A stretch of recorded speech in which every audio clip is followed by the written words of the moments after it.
Hi guys, welcome back to my YouTube channel. I am Kito Masamola and this is my channel. Welcome back. I am glad to be back.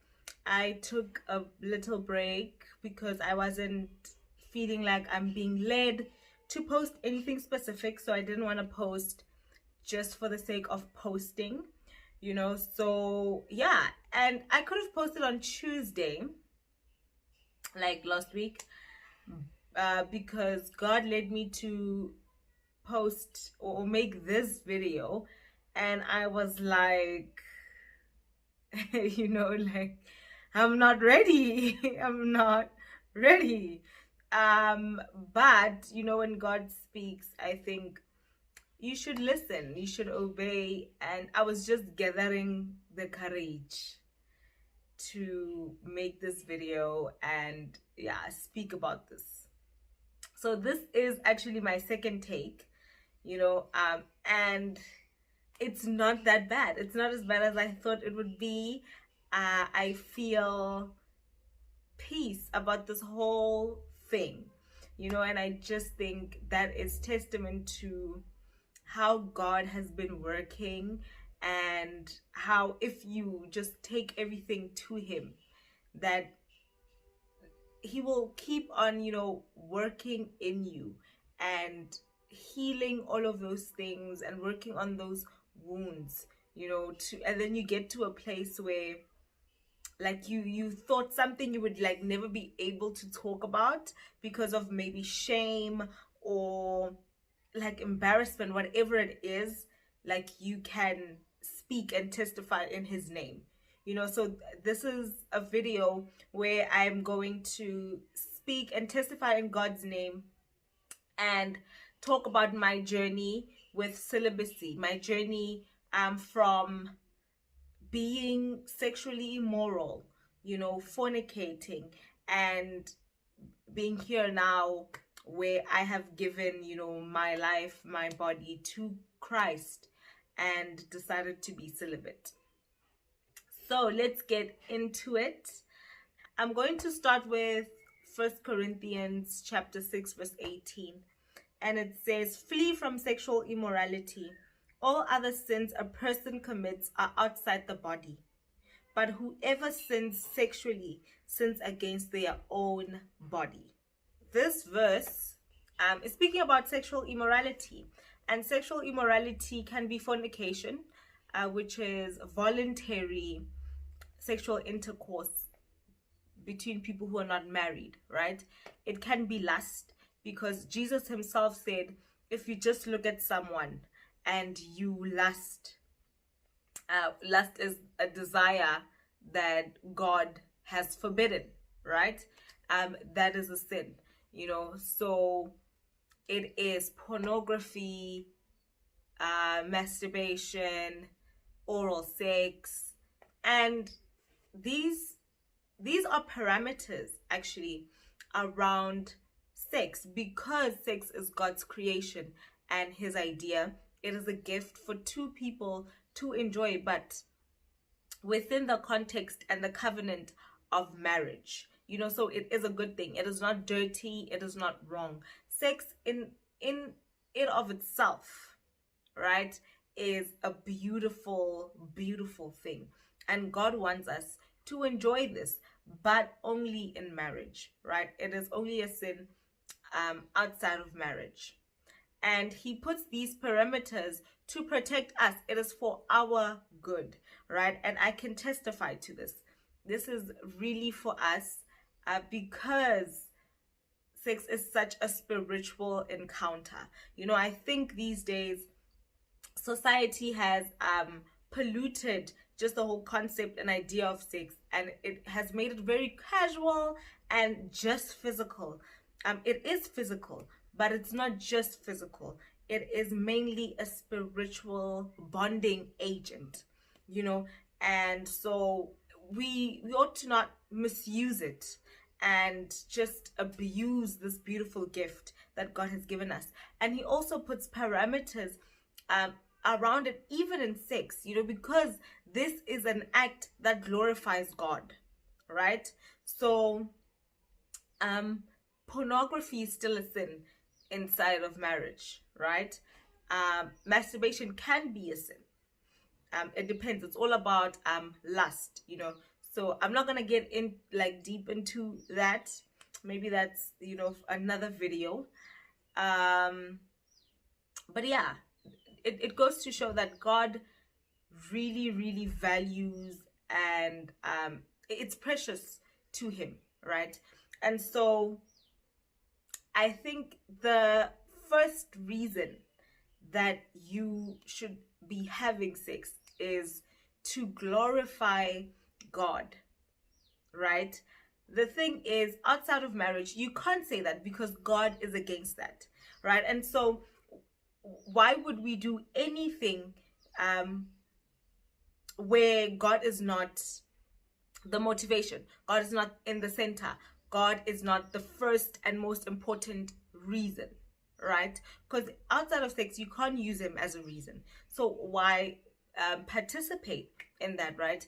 So it is really the joining of two people into one flesh, and it is a very spiritual thing. And so outside the context of marriage, it can be unhealthy and toxic. It is a stronghold because it is spiritual, right? So outside of marriage, it is a bad stronghold, right? And that is why it is so hard to get out of the cycle once you have started, right? It becomes a cycle, and the more you do it, the deeper you dig yourself into this deep, dark hole, right? That joining is not God ordained, and so anything that isn't God ordained is not going to end well. It is not even worth it. There is an exchange of souls, exchange of spirits, and it binds you together, right? You are bound together, and that is a deep, deep thing. So even if you one day decide, I don't want to be in this relationship, and emotionally you don't even like the person anymore, or you think, I'm over, mentally you're over this person. Guys, physical separation cannot end a spiritual connection, right? So even when you are physically separated from the person, it's over. There is something that will always tie you together, that binds you together, a stronghold, right? And that will affect, and you carry that everywhere. It's in your spirit, it's in your soul. You carry that everywhere. And then you meet the next person and do the same thing. Now it's an exchange of multiple souls. You carry that everywhere, and so it can get messy spiritually. I know that the Bible says sin separates us from God, right? And I think what I have realized is, at first, personally, the first time it happened, right, I felt it in my spirit. There was something wrong, because the spirit does live down on the inside of us, right? And so he's always speaking. He will always speak and tell you, this is wrong, this is right. And something in my spirit just wasn't at peace and okay. So it might have felt good to my flesh, right? But something in me was telling me, no, this is not okay. But then we make excuses, and then we do it again and again. And there comes a point where you're not even thinking of that feeling anymore. You have suppressed it so much that you can't even hear that. And that shows a lack of intimacy with God, because what you are suppressing is God's voice, is God's presence in you, right? And so you are stifling it down so much that he can't speak to you anymore. That doesn't just affect you in that area of your life. It affects you in every single area of your life, because you are not inclined. You cannot be properly inclined to hear God, and to receive God, right? So sin affects every aspect of our lives. It spills over into every area, right? It starts here, it starts small, and then it's just a wrecking ball, and it just swings everywhere, knocking down everywhere, and before you know it, you are empty, you are hard, inside. Before you know it, you don't have the relationship that you should have with your creator, with your father, right? With the person who is supposed to be number one. Sex is so precious to God, you guys, that in the Bible, multiple times, we see that sexual purity, being pure sexually,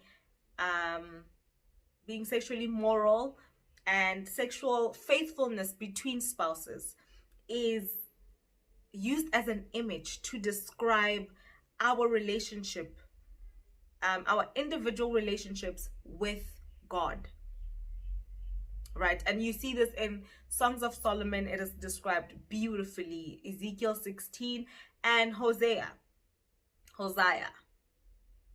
right? And it is so important to God. Immorality in general, I mean, God hates it so much that in the Bible we see many times God has destroyed cities completely because of this. You know what I mean? Because of immorality. And so it says, flee away from immorality, from sexual immorality, because many sins are sins on the outside, but this one is a sin against your own flesh, and so that shows how big it is. Let me get into my story. I lost my virginity when I was 14. And it was with a guy I was in a relationship with, and I was in love. I just thought, this is my husband, this is it. Yeah, like, I know I have found the one and all of that, right? And then we dated for a year and a half before that happened. So at the beginning, he was much older than I was. And at the beginning, I made it clear that I am not ready. I will not be doing this. And luckily, or I don't believe in luck, but he did not ever mention it again. He did not pressurize me, insinuate that we should do it, allude or touch me inappropriately. We just kissed and hugged, and we were just spending time together, right? And then a year and a half later, I actually brought it up to him and said, I think, I'm ready. I was just so in love, so enamored by him, so breathtaking. It was just nothing I've ever experienced. And then it happened, right? And so I have always been religious. Like I said, I grew up in the church, right? And I do not know why I didn't, because religious people really emphasize this fact, like, do not have sex before marriage, to a point where actually it creates a wrong, unhealthy, negative narrative about it, which is wrong, but yeah, but I just, all of that went away and it happened.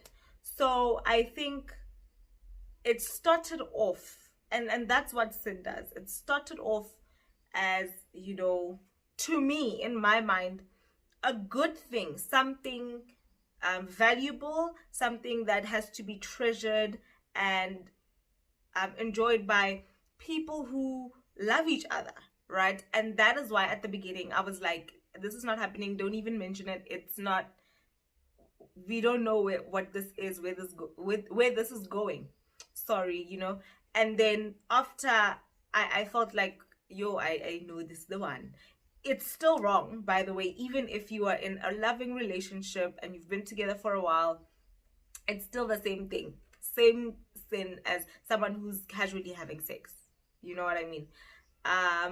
It affects you both the same way, on a spiritual level, emotionally, mentally, all of those things, right? So yeah, it started off that way in my mind. The more I did it, so at one point we were together for a while, most of my dating life, on and off, and I think our relationship is the relationship that made me realize how much, not then, in hindsight, how much sex can binds two people together. Like, it's a stronghold. And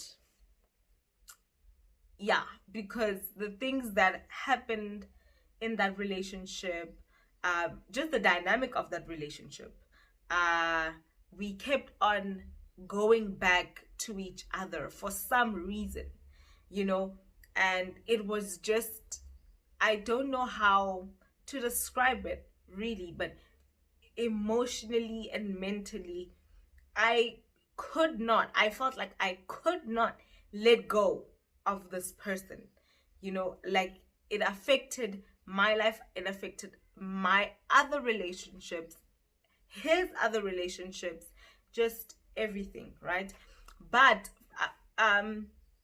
after him, for me, sex was not that anymore.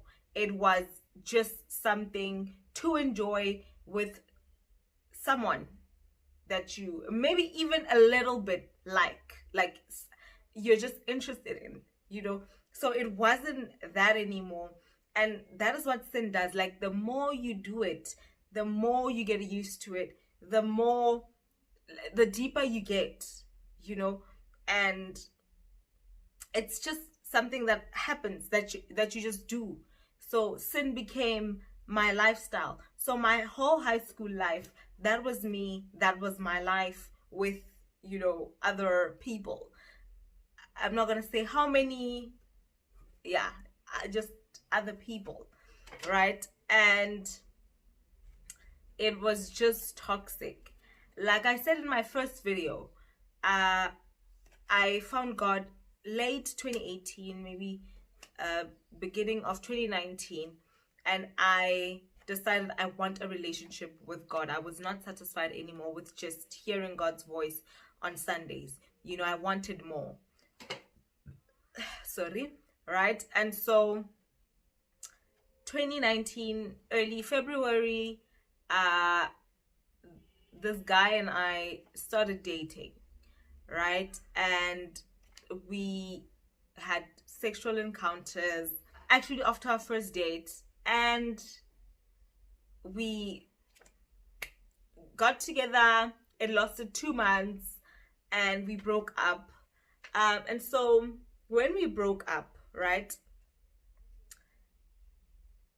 something happened in me. I don't know, it just felt, it was just heavy. It was just deep, and I started to question, Lord, what is going on? Like, why do I feel this way? This is not my first rodeo. There's just something different about this, right? On an emotional and mental level. Like, I feel some type of way. I'm just tired. I'm worn out, right? Because of this cycle, because of, being with someone, being intimate with them, forming this bond, leaving, and then doing it again. And it's just, I literally, it hit me in that moment. I am worn out. I am tired. Like, I don't know, right? And then round about the same time, a friend of mine just randomly sends me a link to a video by Mbumile Dwaba, Unanswered Prayers, totally unrelated to this topic. And I watched it. I loved her. I loved, how she spoke and taught the word of God. And I decided, let me look at all her videos from the beginning, from the first one to her most recent one. And one of those videos was a video with her and her husband. And they were doing a Q&A, and someone asked a question about, how they met. She said she was not celibate before and then decided to be. And when she said that, you guys, something happened in me. It pierced my heart. It grabbed me. And I was really fresh into this whole relationship with God thing. So in my mind, I never thought I would actually hear the voice of God. I never thought this early on I would experience something like that, that kind of conviction. And that really doesn't talk to God speaking, I didn't hear God, not because he wasn't speaking. He was speaking all along. But it was because I had suppressed his voice so much that I could not even recognize it, right? But when I heard it that day, I was really surprised. And I didn't even have to go and pray about it and ask him, Lord, is this you? Is this what you're saying I should do? In that moment, I knew. When she said that, I knew that was God. And it pierced my heart. And I knew this is what I have to do. This is what God is saying I should do. And so I did it. I said, okay, I'm going to be celibate. Right. So from that moment to today, there have been a lot of struggles, a lot of ups and downs. I have stumbled a lot of times, right? And I had to get back up. And I think the other thing I will say about sexual sin, and I think this speaks to every sin in general, it just leads to more sin, right? It leads to you doing more of that sin and more sin, like other sins, right? So obviously, if you are trying to get something out of sleeping with someone, that feeling is only temporary. It fills or satisfies your flesh, and in that moment. So your flesh will always keep wanting and needing more, right? It doesn't satisfy it forever. So once you do it, once you start it and you know how that feels, you are always going to go back and try to get that feeling again, try to get that high again, right? Also, it opened doors in relationships to other sexual immoralities. So it started with just fornication. Well, not just fornicate, but you know what I mean. It was just that in my life. And then it led to porn. It led to masturbation, right? And lust. Do you know what I mean? And so I'm entangled. It's an entanglement of sexual sin. I'm wrapped in this thing, and I realize I'm way too deep, So in my journey, I stumbled a lot. I broke up with that boyfriend, like I said, and then shortly after we got back together, after I got the conviction, and I told him, no, I got this conviction. I'm not, participating in any sexual act anymore. I'm done. He's like, no, I understand that, but let's try this out. We didn't have sex at first. So the first time I visited him, I stumbled, and it was just oral sex, right? The next time, so there came a point where I realized I think I just need to be single, focus on God, and like let him take me through this. In those moments, I struggled with porn and masturbation, right?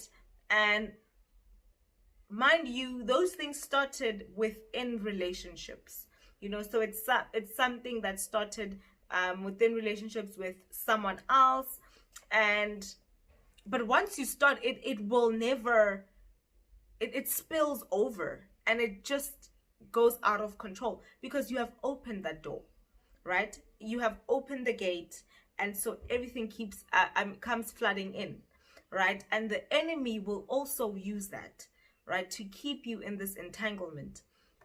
And so after that, I really had to pray. And then for a while, I was doing good last year. So most of last year, I was single and I was doing okay until January of this year. And uh, me and that guy connected again. And this time, we had sex, and I remember just feeling so bad. So in that time, last year, God had been working in me. God had been just turning my heart, my stone heart, back into flesh. I'm strengthening my intuition, my discernment, just so I can hear him more, right? And that day when that happened, I felt God's voice stronger than ever before, and it was just unsettling. It felt wrong, it felt bad. I even cried afterwards, right? And I think it was a wake-up call, and I continued with the journey, and I was with someone else, and there were complications there. I needed to strengthen the boundaries I made, and then God put it in my heart to be single, and just so for most of this year, since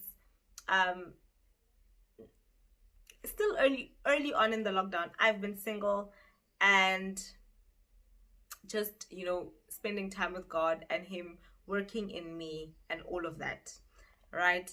And so that is my personal journey with sexual sin and my celibacy, right? So my celibacy hasn't been perfect. There have been a few bumps in the roads, but I think for the most part, I have been improving, progressing, doing good, right? And so I'm just gonna share what I learned. So number one is involve God, right? You need God. We need God in every single aspect of our lives. We need his guidance, we need his strength, right? And you can't do this alone, because it requires a lot out of you. A lot of sacrifice, a lot of dying to your own flesh, right? It doesn't mean when you're celibate now and you have God, you don't have desires. You still do. But the difference is now you want to die of your own flesh. You desire God more than those desires, those other desires. You know what I mean? So, and that's a hard thing to do.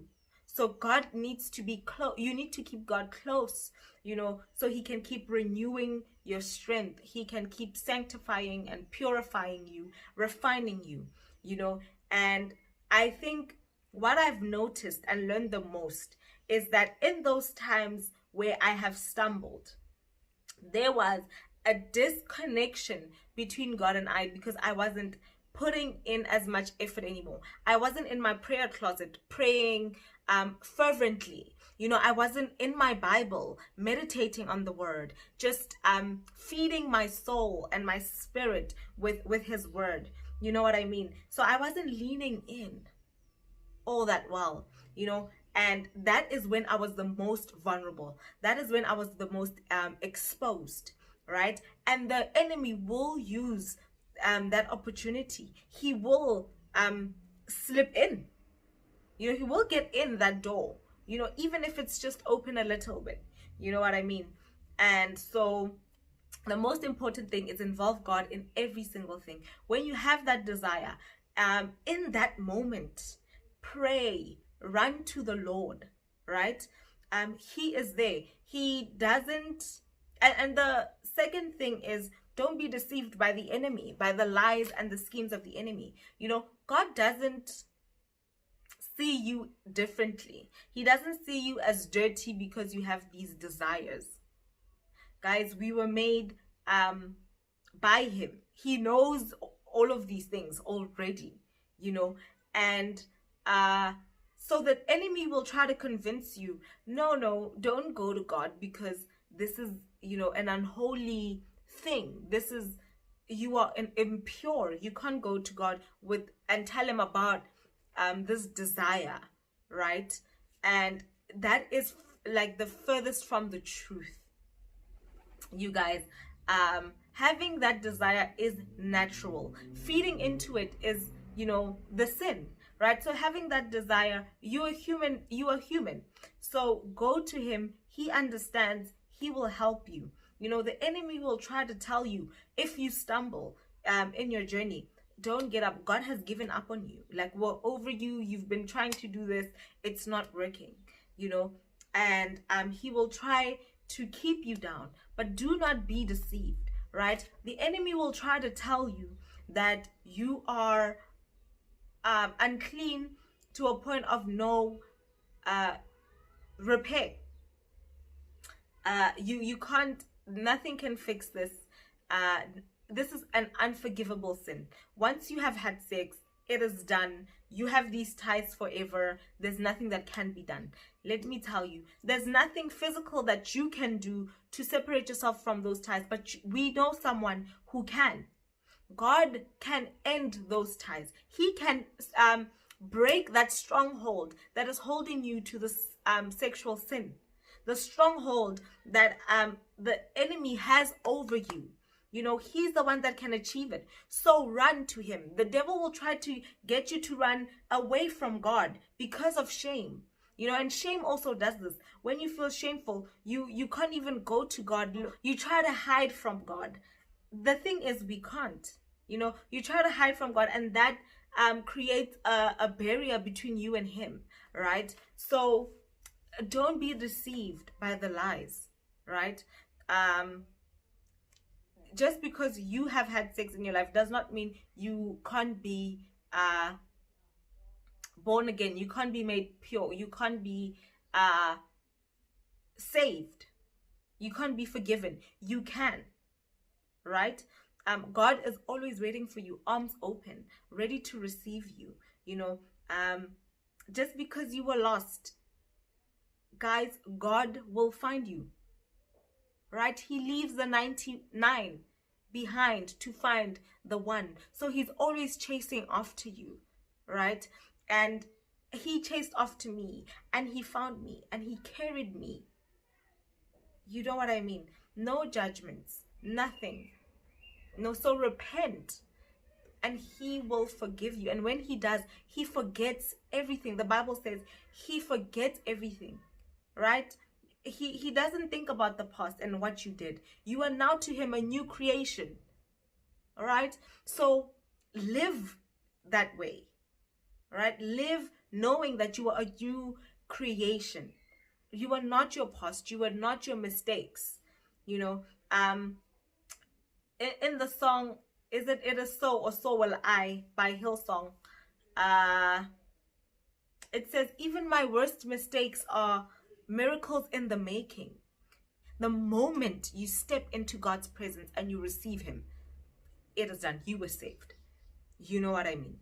And so don't let the enemy deceive you. And the third thing is, it is work, right? So first of all, it is a lot of introspection and reflection that needs to happen. Literally, it felt like a mirror was being put up in front of me for me to see every single thing about myself.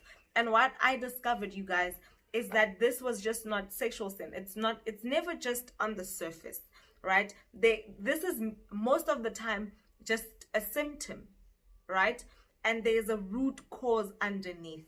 And so I had to really look at myself, and I discovered this fills a void in me that I have, right? This makes me feel wanted. This feeds my brokenness, and Also, generational curses. There's so much to it, and God will bring all of those things back to the surface, expose them. Ne? He will take off this veil off of your eyes and show you all of these things. And then that is good. That is a good thing, because now you know, and now you can work on those things and do your part, and God will do his, right? And so it's a good thing. It does not feel good, though. It is very hard to come face to face with everything, that might be wrong with you. No one wants to see and face those things that make you feel like you are not as good. Do you know what I mean? It's really hard. It's a hard pill to swallow. Just the work is hard. It takes a lot of intentionality and effort to start now, not just realizing them, but now, okay, I have to do practical things to work on these things, right? And being vulnerable in front of God, staying with him, that's the key. Staying with him, being consistent in that is also hard. Like learning from your mistakes, right? Cycles, the song Cycles.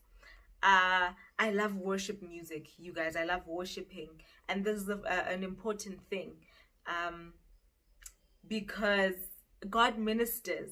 God ministers through everything, obviously, but there's just something about worship music. God just speaks to you about your own life through it, right? And I was listening to Cycles by Jonathan. I can't pronounce his surname. McGoggle. Okay, yeah, let's not try. It says that the devil learns from your mistakes even when you don't. You know what I mean? And that pierced me. Guys, you make mistakes, the devil will learn, and he will up his game. He will ante up, right? Even when you don't. So he will always try to get you again. So you have to be a step ahead. Learn from your mistakes. And that also, guys, is hard. You have to make a mistake. I think through this whole entire journey, I've learned that learning from my mistakes is the key. And I'm glad that God was with me throughout this journey, because when I stumbled and fell, I could have stayed down. I could have said, I'm not doing this anymore. Because yes, it was way easier to just stay in the sin. God is so, so good. Is so, so faithful, you guys. That every time I fell, we kind of came together and looked at the situation and really, I really thought about this, why, what was your state of mind? How were you feeling? What pushed you to that? What could be the problem? And he revealed all of those things. And then I learned from that. And then I made practical steps to prevent that from happening, right? And so it took a while to get into the groove of things. And sometimes it feels like this comes up and you deal with it, and then another thing comes up and it feels overwhelming. But do not be discouraged. God is there, right? And I was listening today to a Bible study with Stephanie Ike and Dante Bowe, right? And Dante Bowe is the guy who wrote Voice of God. The song, guys, if you haven't listened to it, you should. It did something in me. Dante said, you know what? The devil is cheap. So most of the time, you're hearing God's voice when it challenges your own flesh. It challenges what you want to do, right? The devil will never do that. The devil wants you to fall for him. So fall for his tricks. So he will give you the easy stuff, things that naturally feel comfortable to you, right? Because he's cheap. So it is easier to stay in the sin. And when you do, the devil rests because he doesn't have to challenge it. the thing I realized the most is that more than ever, when I was just um having sex and I didn't commit myself to God like that, it was easy. There was no temptation. I didn't feel even the desire, to do it, to have sex was not even that great in me. The moment I said, I am done with this, I am going to the Lord, temptation after temptation, desire became stronger. It just escalated, and it's overwhelming. It is a lot of work. But guess what? You have God with you, and He will. Guys, I am a testimony to this. I am a walking, living testimony to God's grace and to God's provision, to God's faithfulness. He will never leave you. He promises that He will keep it. Like, He has been there for me. He has shown up and shown out, and He has helped me, so always run to Him, right? And the next thing is, He gives us community. God gives us community to fellowship with one another and to help each other out, right? Two is better than one. Ecclesiastes says. And so find people who can hold you accountable. Find people that understand what you're going through and value it just as much. Like-minded people, right? And I think, even if I'll make an example with drinking. So God, beginning of last year, around about the same time, or just a bit before this conviction, He led me to leave alcohol. So I don't drink anymore. I don't drink at all, right? And I do have friends who do drink, right? But even when they drink, they understand and value what I am doing, that they support it. So they would never say, oh no, it's just one drink. Oh no, take this, this one time, and if I'm tempted, they would say, no, don't do that, because you made a promise to God. You made a promise to yourself, and so find people who can encourage you and remind you of that. Always find good counsel, someone you can go to, someone who is also preferably inclined to God's voice, who has a relationship with God. I had a friend who I could go to when I was feeling a certain type of way, and she would remind me that, Gizo, this is not for you. Remember, it's for God, right? And after talking to her, every time, I would feel encouraged. I would feel more positive, like, I can do this. I know. Do you know what I mean? So find good counsel, people who will advise you, people who will help you, right? People who are going through the same thing are even better, to talk to, right? And I think the key is to separate yourself, to cut everything out that is not beneficial to you anymore. So I have had to stop watching certain things, stop listening to certain music, to certain songs. So secular music I listen to, but not as much anymore. And I do not listen to certain songs, like with certain themes and certain, whatever doesn't feel right in my spirit, I just don't do it, right? So watching TV, obviously you can watch TV, but if there is something that comes on, and guys, when you are in relationship with God, He will speak with every little thing. You will feel unsettled. The things that you used to watch, you won't have the desire to watch, so I've let go. And it's not with everything, it's just some things, so but even if it was everything, I think anything that stands in the way of your relationship with God, even just a little bit, should go. It is worth it. Keeping those things, it's not worth it, guys. It's not worth it. Those sacrifices are worth it, right? Cut people, the friends that you've had for the longest time. And I think They don't have to be toxic or intentionally toxic. They don't have to be bad. I think sometimes you just, because you are going into a new thing, moving into a new season, naturally some people are going to be left behind, because that relationship has come full circle and it is time to let go, right? And because now you're going into a new thing, I think you can't be the same person. You won't even desire to be. That's the thing. And it's not gonna, don't feel pressured to change overnight. It doesn't happen that way most of the time. It goes with time. There will be, daily improvements, and you will see literally yourself change right before your eyes. And guys, this has been so exciting for me personally. I don't know if you can tell, but I'm very passionate about this. I'm very excited about this because it is such a big thing. It changed my life in such a big way,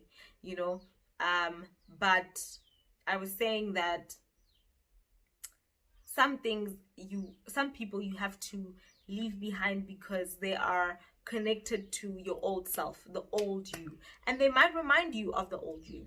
You can't, I definitely don't want to hang around the places I used to as much.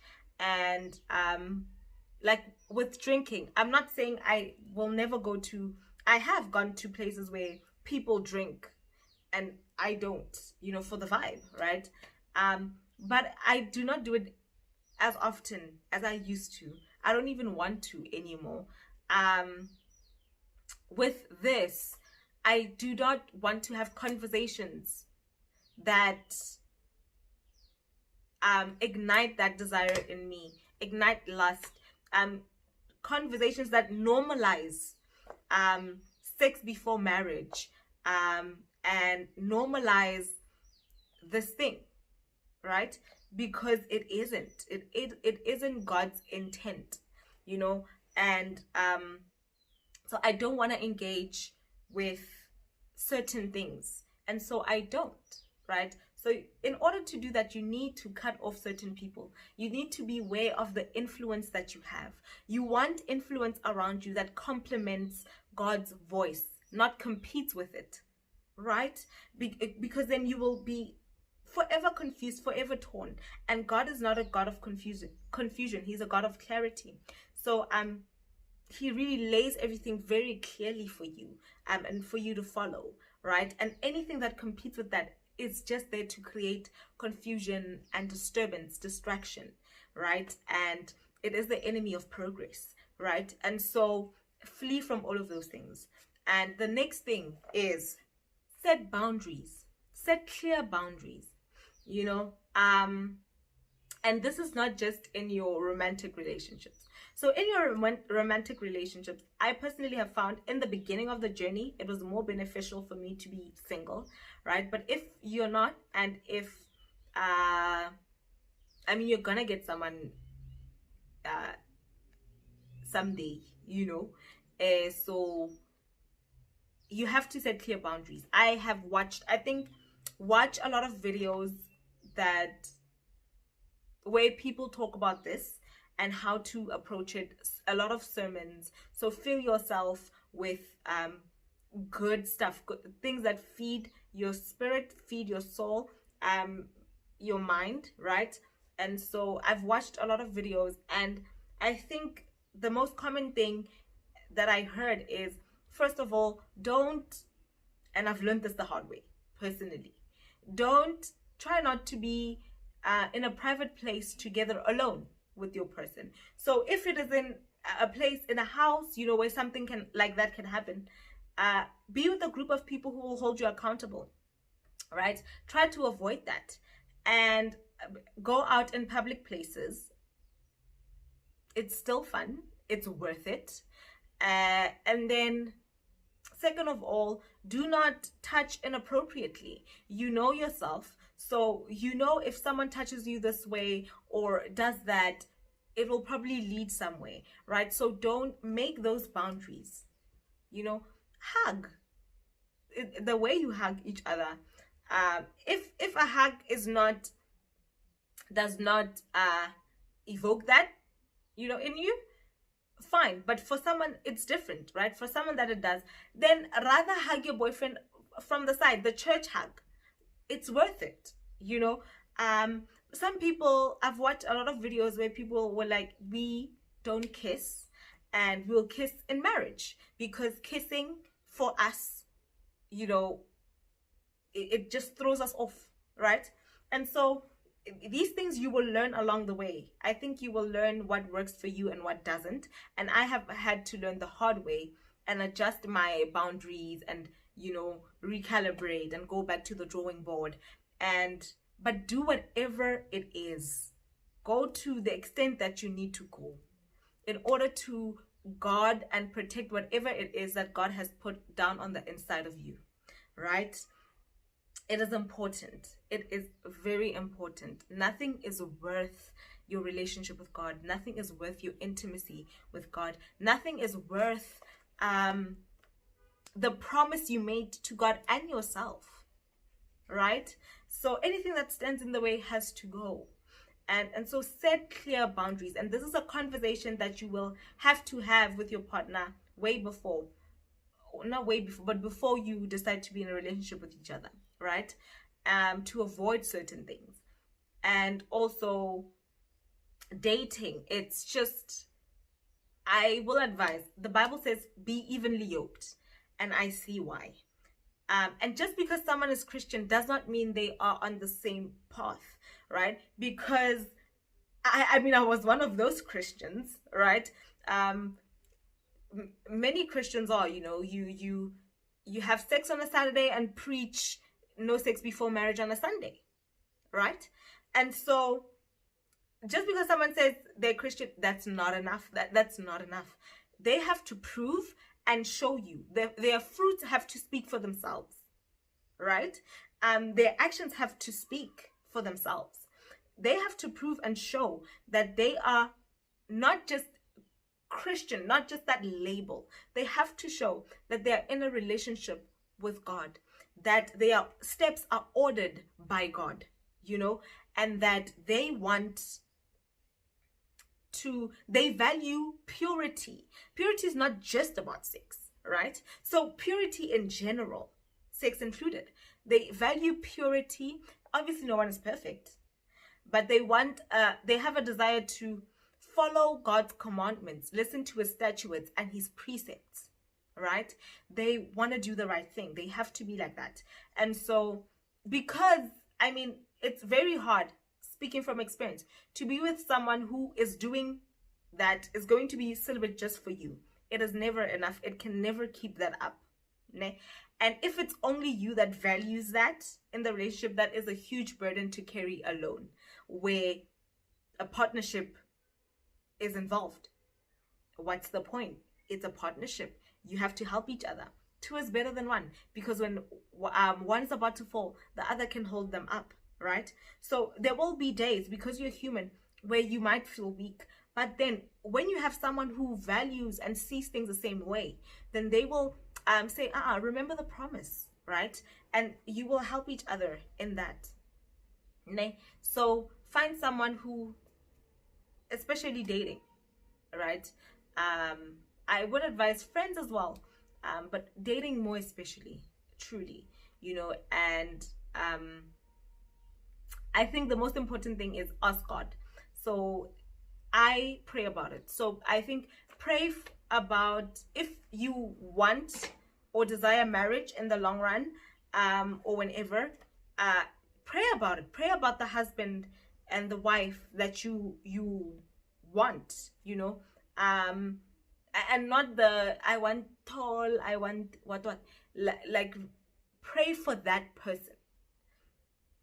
Do you know what I mean? So pray, Lord, wherever that person is, please be with them, guide them, order their steps, work within them, continue to sanctify and purify them. Lord, I pray that wherever they are, that they are getting closer and closer to you, that your intimacy, as much as you pray about your intimacy with God, pray for them as well and their intimacy with God, and pray that God brings such a one that will be on the same journey and value God's word, value God's voice, and value all of these things. Do you know what I mean? So pray about it. And before you get into a relationship, pray about it. Ask God, God, is this what you want me to do? Are you giving me the go ahead?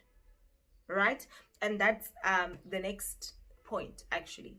So, yeah, set boundaries. Talk about it, right?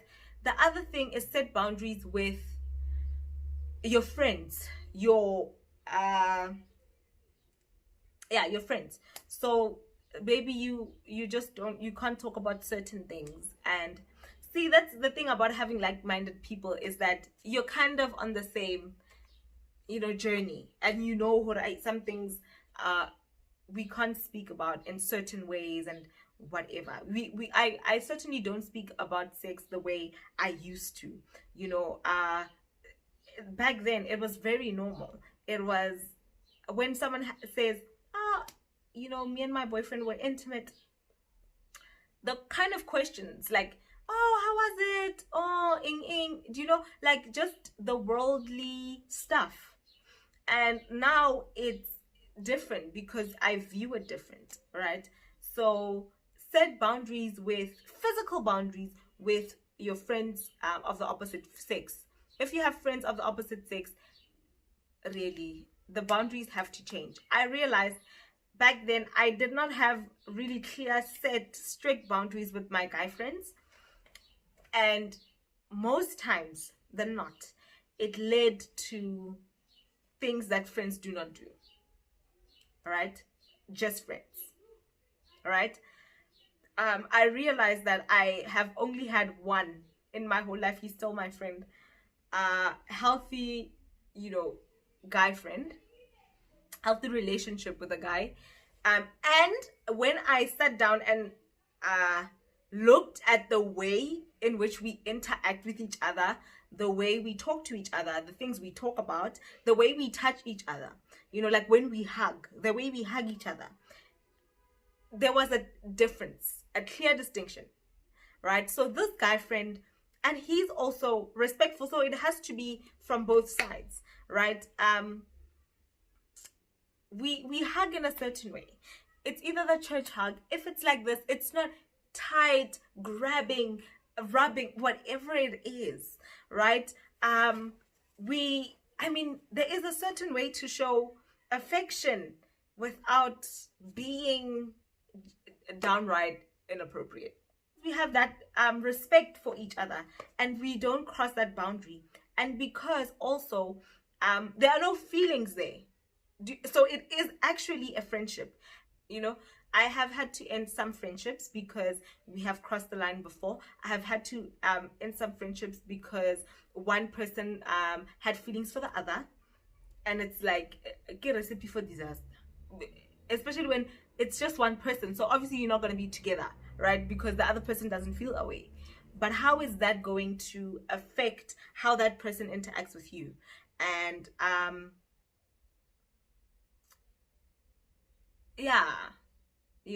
and if you have feelings, guys, not everyone you have feelings for you have to date. That's what I learned as well. Really, some people are just not for you. That's why you have to pray about it, ask God, and He will speak. He will give you the green or red light. So, and if you feel like I can't because of these feelings, something might happen, whatnot, end the friendship. By all means, it's over. It's not worth it. So so friendships, there should be boundaries there as well, right? And the next thing is then wait on the green light, right? I was in a relationship this year, like I said, and God told me while I was in the relationship, no, don't do it. And I think He told me before, but you know how it is. And then and He kept on reminding me. I left, and I have been with God ever since, right? And I am the happiest. Like, I'm not gonna lie. Like, just uh I can't even describe it, right? I think it's even coming uh up more on my face. It shows on my face, everything. The Holy Spirit glow, right? And God, I'm just happy. And I think when the time is right, God will give me the red light. So I shouldn't be the one who says, okay, I'm ready for a relationship. That's what I did this year. And that's what the mistake I learned, I made and learned from, right? So God will give you the green light. Wait. So if he says, no, be single for now, make that sacrifice because it's worth it, right? And then the last thing is love yourself enough. Obviously the first thing would be, the most important thing would be love God enough to do it. Fear God enough to do what he says, to obey him. Obedience is very important in this relationship, right? And we know that, right? But I think we have to speak about you as an individual. Love yourself enough. It says in the verse I read, 1 Corinthians 6 verse 18, that sexual immorality is a sin against your own flesh, against your own body. Love yourself enough not to do that to yourself. Love yourself enough not to contaminate your spirit in that way. Love yourself enough to guard your heart, because from there flows the things of life. Love yourself enough to do what it takes for you to be in an intimate relationship with God, to have peace, to have joy, to be fruitful in your life, right? You can't be fruitful without God, ne? And yeah, so love yourself enough to make these sacrifices, because it is for you. At the end of the day, it is for your good. Number one, for the glory of God, yes, for the kingdom, but it is also for your good, right? So I was telling my friend last week, during the week, she called, and I was like, I looked at myself in the mirror. I was telling her, I looked at myself in the mirror a few days ago, and I couldn't help but just smile and beam and laugh, because I never thought this could be me. I never saw it coming. Like, and I looked at myself and marveled. Like, I was proud of the person that I am right now, the person I am becoming. You know, I am now more than ever the person that I have always wanted to be, the person that I knew I could be, the person that God intended me to be.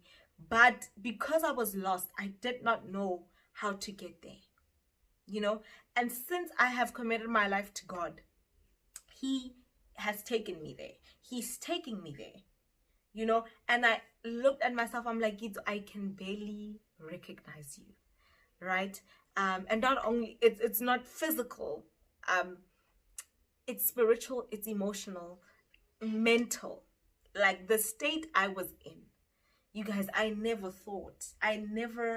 ever thought, right, that I would be out of that pit, that I would look at life and be hopeful and actually want to be here. I actually want to live. Like, I never thought I would be happy. I never thought I would be content, right? And I was just looking outside, and just every single thing. Guys, when I was going through my depression, you know, most of my life, I became cold. I couldn't feel. Now, guys, I could literally be sitting down, watching a movie, listening to a song, or just sitting down, and I feel the wind blow, and it would bring tears to my eyes, because I once more, I feel God has restored my ability to feel. It starts off as depression, and it leads you to seeking refuge, seeking comfort from things that you should not be seeking after, right? Like sex and relationships. Relationships are beautiful, but for the right reasons, right? Relationships, and then it's the wrong type of relationships. Then it's drinking, it's eating for me, right? And now it's just defiling and dishonoring your temple, the temple of God, right? It's just, it leads to just more, right? And so eliminating those things, I have gone on a journey of also trying to eat better, live a better life. Still enjoy food, but really for the most part, I watch what I eat, what I put in my body. I try to walk, and I have been doing good, not perfect, good, and I see a difference. I feel a difference, you know, and so like eliminating these things, and God also led me to do that this year, right? He's the one that led me to shed some of the weight that I have been carrying so long, weight I have no business carrying, right? So eliminating those sins and those unhealthy things that affect your heart, your purity, that can potentially affect your relationship and intimacy with God, right? Because that's what sin does. It's worth it. It's beneficial, right? And guys, I can't describe it. I don't know what to tell you. I think I can tell you, start now. You know, I think if I waited to start Akiti when I was deeper in my relationship with God, I wouldn't have come here, you know, where I am right now, right? You have to start now. You have to get those things out of the way. You have to be obedient. You know, last night I came across, I was led to go to, I was about to sleep, and I heard Ecclesiastes 11, right? Verse, and then I saw verse 4, and it says, "He who watches the wind, waiting for all conditions to be perfect, will not sow seeds." So if you're waiting for conditions to be perfect, you will never sow a seed. You will never plant anything. You will never start anything, right? And he who looks at the clouds will not reap, and therefore you will never reap a harvest. Do you know what I mean? So don't wait for a point where it's perfect, or you're waiting for something to happen before that. And I spoke about that too in my first video, that I've always been waiting for something, like for me to have this, for this to happen, for me to look a certain way, to start this channel, for me to, you know what I mean? And you will always be waiting. So start, and you will see as you start, those things will change. As you start, you will get to the point where only by starting will you get to the point where you thought you should wait for in order to start. Do you know what I mean? God is good all the time, and all the time he is good, you know, and it is his nature.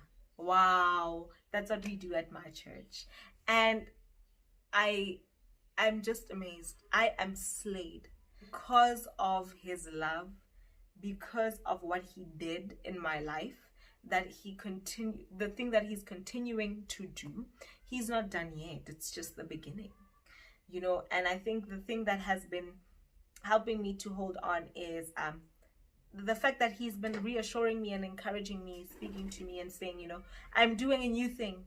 And it is an exciting time, guys. It's exciting times when God says, I'm doing a new thing. And it is hard, yes, but really you will see the benefits. And when you see them, it will all be worth it. Like, you will feel new. Right now, as I'm speaking, or as I was speaking about, you know, my sexual immorality, then I find it hard to like relate or connect to that girl, because I'm not. Like, and I can say this and tell the story this way because I'm a new person, because I have separated myself from that. And the devil, yes, sometimes will remind me. Uh, just last week, he reminded me of all the people that I have had sexual encounters with. I was just sitting down, and then I was like, "Yo, Gizo, I can't believe you did that." But it didn't put me in shame. I was like, "Yes, I did that. I was that. That's not me anymore. It ain't me. Like, I'm a new person." I've always, kind of hoped for the day where I would be happy and just a bit happy, and when you're in a dark place, you would literally take the next best thing. Like, you settle for that. I never imagined that I would feel this way. I would be this person. I'm just slayed. Because I chose to let go of my standards and take God's standards. That's what I want. I want God's standards. And yeah, you guys, I just like, I don't know if you can tell, but like, I am just undone by God. Guys, you want to experience this. I pray that He really reaches out to you in a way that He has never before, that you experience Him in a new way, that He surprises you, just as He surprised me. I would just like to say to people who are still virgins and are, saving themselves for marriage, continue with that, and well done, because I see the intentionality that goes into it, right? And also to people who are like me, who have made that mistake, right, and are now looking for God and you want to change, I pray that God renews your strength. I pray that He gives you patience and discipline, to see this through, right? Everyone who is on this journey, whether they made that mistake before or not, I just pray that it ends the way that you want it to, that the desires of your heart will be fulfilled, that and that doesn't translate to finding someone and getting married, but if that is your desire, I pray to God genuinely that it ends that way for you. I pray that the person that you will find, that this will be different. I pray that He surprises you and He gives you something that you could never ever imagine with your mortal mind. Pray that His hand, His favor is upon you, that His blessing is over you, that He just fills your cup to overflow, continuously fills you. I just pray that not only in this aspect, but every aspect, that He blows your mind. Brace yourself, because goodness is coming, newness is coming, greatness is coming. Brace yourself, because God is about to do a great, mighty thing in your life. I pray that over your life. I declare it over your life. I speak it over you. Please receive it. I pray that really God shows up and shows out in your life so you can testify in His name, and say to everyone, so that the whole world can see, the whole world can know who God is and what God did for you. I pray it. I believe it. I feel it. I know the mountains are moving. I know that the strongholds are breaking in this moment, and I just pray newness over your lives. I pray acceleration over your life. I just pray manifestation over your life. Kore batong. Guys, this is this is from God. I feel it. This is for someone. I know it is. And God is with you. Do not give up. Don't be discouraged. You can do this because you have someone in your corner, because you have the creator of this world and everything in it in your corner. You have a friend. I have found a friend, a father, a lover in God, since I've been just alone with him, and I can't imagine, like right now, just improvement in me, right? The change in me. I can't imagine if God willing, the time comes when he gives me someone, how different that relationship is going to be from the rest. How new it's going to be, how it's going to feel like to be in a God-centered relationship, a relationship where the main point is to glorify God, is to work for God diligently, to be obedient and work for this kingdom. How that relationship is going to impact this kingdom, the work that we're going to do together, the power that will be between us, God-given power. I can't imagine. I can't imagine how it's going to be. Can't imagine how it's going to feel like. I know it's going to be good though. I know it's going to be great, unique, different, the best. And I pray that for you. Kore, yeah, guys, thanks be to God. Thanks be to God. He is worthy of praise. So please worship him. Please praise him. Thank him for the now. Be content now. Start now. The time is now, not tomorrow, not when things are perfect. It is now, so he's reaching out to you. So grab a hold of him and never let go. Like Shilamite said to Solomon, when she was looking for him in the dream, searching for him, he says, and when I found him, I held him and never let go. So I pray that you do that with God, right? His banner over you is love, right? He is yours and you are his, right? He delights in you, and so return that love, guys. It's amazing what the love of God can do. It's amazing what God's hand can do, what his favor can do. It's amazing what he really does when he steps in your life. When you open that door for him to step in and start working on you, start working with you.